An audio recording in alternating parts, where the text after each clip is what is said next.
Good evening. Hello সবাইকে, কেমন আছো তোমরা সবাই? এখন বাজে সন্ধ্যে 7:30 আর আমার সন্ধ্যেবেলা একটু কিছু স্ন্যাক্স টাইপের খেতে ইচ্ছা করছিল, তো সেই জন্য ভাবলাম KFC style crispy chicken fry বানাবো। আর তার জন্য আমার ঘরে না সেরকম ইনগ্রিডিয়েন্টস ছিল না যা যা লাগবে, তো তাই জন্য চলে গেছিলাম বাজারে আর এগুলো সব কিনে এনেছি। কী কী এনেছি চলো দেখাই। এই যে মাংসটা এনে এখানে জলে ভিজিয়ে রেখেছি। ও একটা কুরকুরে এনেছি, এটা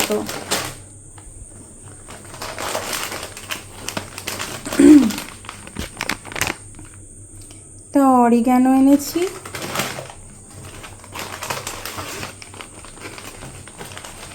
পেরি পেরি মশলাটা,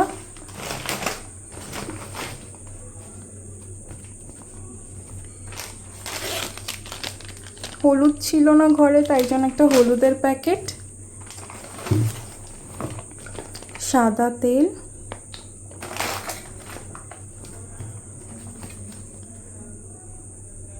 কর্নস্টার্চ আর একটা সয়া সসের বটল। ব্যাস, চলো এবার তাহলে একটু সব কিছু গুছিয়ে নিই, তারপর আবার ভিডিওটা অন করছি। চিকেনটাকে ভালো করে ধুয়ে নিয়েছি। এইবার চিকেনের মধ্যে দিয়ে দিয়েছি জিঞ্জার গার্লিক পেস্ট, কিছুটা oregano, soya sauce, red chilli powder আর স্বাদ মতো নুন দিয়ে কিছুক্ষণের জন্য ভালো করে মাখিয়ে রেখে দিয়েছিলাম। এইবার চিকেনের গায়ের ক্রাম্বসটা বানানোর জন্য কিছুটা ময়দা আর কিছুটা কর্নস্টার্চ নিয়ে তার মধ্যে খানিকটা অরিগ্যানো, নুন, রেড চিলি পাউডার দিয়ে কিছুক্ষণ মিক্স করে নিয়ে চিকেনটাকে এই ময়দার মধ্যে একবার কোট করে নিয়ে তারপর কিছুক্ষণ ঠান্ডা জলের মধ্যে ডুবিয়ে নিয়ে আবারও তুলে ময়দা আর কর্নস্টার্চের একটা কোট করে নেব।